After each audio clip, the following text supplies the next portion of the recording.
Very charming and good morning to all of you, my dear friends. Today we are going to discuss about the decline of Indus Valley civilization. Then, first of all, we will try to know that what is the structure of this question. Then, let us begin it. Introduction, causes, conclusion. तो friends, आज हम लोग Indus valley civilization के decline के बारे में देखने जा रहे हैं। हम सबसे पहले ये जानेंगे कि हम कि इस क्वेश्चन को किस प्रकार देख सकते हैं। तो यह क्वेश्चन 3 फेज में होगा। पहला इंट्रोडक्शन, दूसरा काजेज, तीसरा conclusion.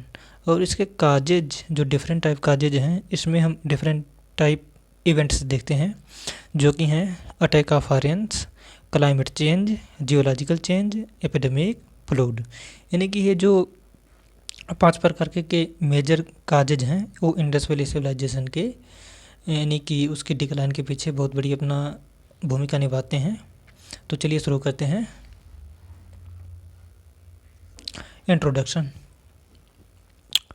When we talk about the declining of Indus Valley civilization, then we find that the Indus Valley civilization declined around 1800 BC, but actual reason behind its demise or death are still debated। यानी कि Indus valley civilisation का जो decline हुआ था वह 1800 BC के approximate में हुआ था, लेकिन जो इसका डिबेट है, यह डिबेट अभी भी बहुत कंट्रोवर्शियल है। यानी कि यह क्लियर नहीं कहा जा सकता what were the actual reason behind the decline of Indus valley civilization. Many scholars have the different idea about its decline because it is not clear that what was the real cause about the decline of its civilization। यानी कि जो different type scholars हैं, different type historian हैं और different type archaeologist हैं, उन्हें अपना various type of ideas इस पर दिया है, लेकिन कौन सा एक्चुअल सही है यह बिल्कुल कहा नहीं जा सकता है। देन फ्रेंड्स, अब हम इसके डिफरेंट टाइप काजेज के बारे में देखने चलते हैं। First of all the causes attack of Aryans. Attack of Aryans about the decline of the Indus valley civilization was the best causes because Mortimer Wheeler in 1947, Gordon Child in 1950 and Stuart Piggott in 1958 used this theory। यानी कि जो ये तीनों scholar थे, Mortimer wheeler और garden child and Stuart Piggott, इन्होंने अपने theory में यह बताने का प्रयास किया जो अटैक ऑफ आर्यंस था वह इंडस वैली सिविलाइजेशन के पीछे डिक्लाइन होने का बहुत बड़ा कारण था। लेकिन जो अनेक प्रकार के आर्कियोलॉजिस्ट और हिस्टोरियन हैं, उन्होंने डिफरेंट टाइप ऑफ इवेंट्स पर भी अपना वेरियस आइडिया, अपना आइडियोलॉजी एक्सप्रेस किया है। फ्रेंड्स, हम आगे देखते हैं कि it is believe that the Aryan came from the central Asia and they attacked on the Indus people. The Indus people were unable to face the invasion and the Aryan were powerful to defeat them. यानी कि जो Indus valley civilization के people थे उस समय वो लोग उनके कंपैरिजन में बहुत वीक थे और इसलिए वे उनके जो इन्वेशन हुआ था वो इसको फेस करने में अनेबल थे। The weapons which were made with the different type of with different type have been found in large number, but when we talk about the special type of weapons, then we find that bronze weapons were special at that time। With the help of these weapons we are able to know that about the decline of Indus culture through the archaeology। यानी कि Indus valley civilisation में जो लोग थे वह अनेक प्रकार के टूल्स और वेपन्स का भी यूज करते थे। ऐसा मतलब यह गेस किया जा सकता है कि इंडस वैली सिविलाइजेशन के पीपल उस समय इन अटैक में अपने आप को प्रिजर्व करने के लिए इन वेपन्स का यूज किए होंगे, लेकिन यह बिल्कुल कंफर्म नहीं है, बस केवल गेस ही किया जा सकता है। तो फ्रेंड्स, हमने अभी तक first major causes Aryans attack के बारे में पढ़ा। अब इसके बारे में हम लोग पढ़ेंगे second major causes, that is climate change.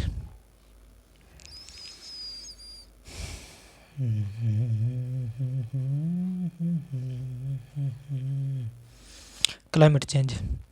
Climate change is the second great cause of the decline of Indus Valley civilization. This theory was supported by Aurel Stein and Amalananda Ghosh. यानी कि जो ये क्लाइमेट चेंज की theory थी behind the decline of Indus valley civilisation, यह Aurel Stein और अमरनंदा घोष के द्वारा इसको सपोर्ट किया गया था, यानी ऑफिशियल सपोर्ट किया गया था। When we talk about the change ourselves in any other environment, when we change ourselves in any other environment, then we have to change accordingly that environment. If we don't do this, then our decline is hard and fast.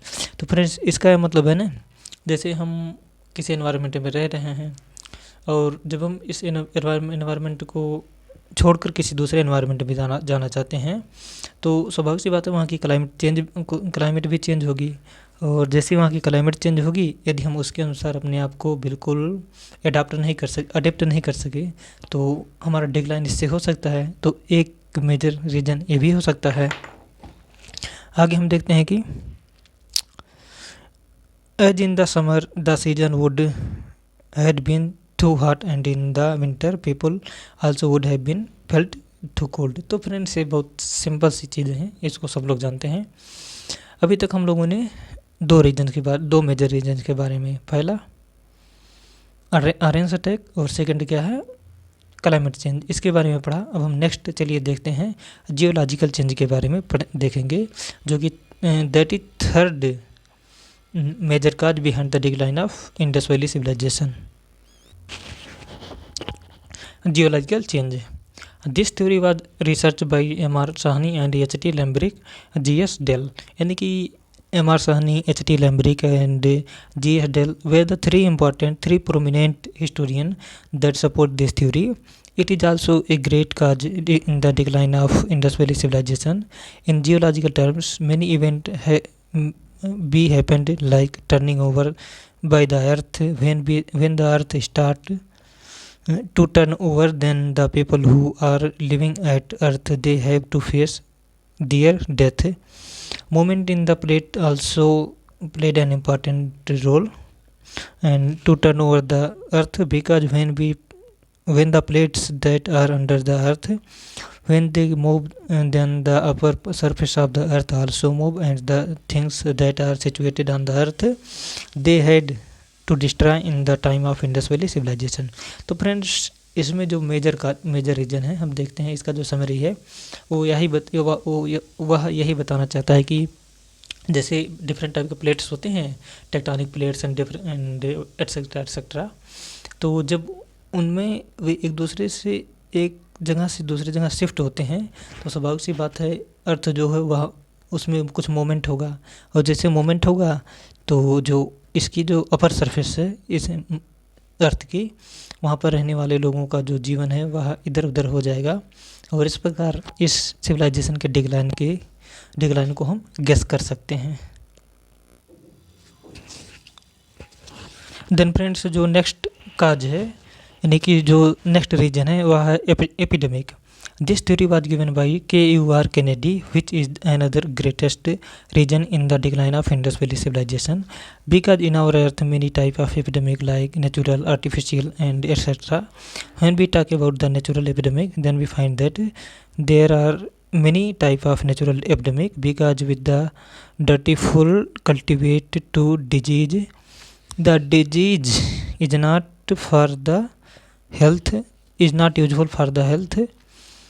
तो friends इसमें ही बताना चाहता है कि जो epidemic होता है वह भी किसी सिविलाइजेशन की डिक्लाइन के पीछे बहुत बड़ा रोल प्ले कर सकता है। जैसे अभी रिसेंटली हम लोगों ने कोरोना पीरियड को देखा था, वह भी एक एपिडेमिक था, यानी कि उससे भी मतलब एक सिविलाइजेशन के डिक्लाइन होने का बिल्कुल चांसेस थे।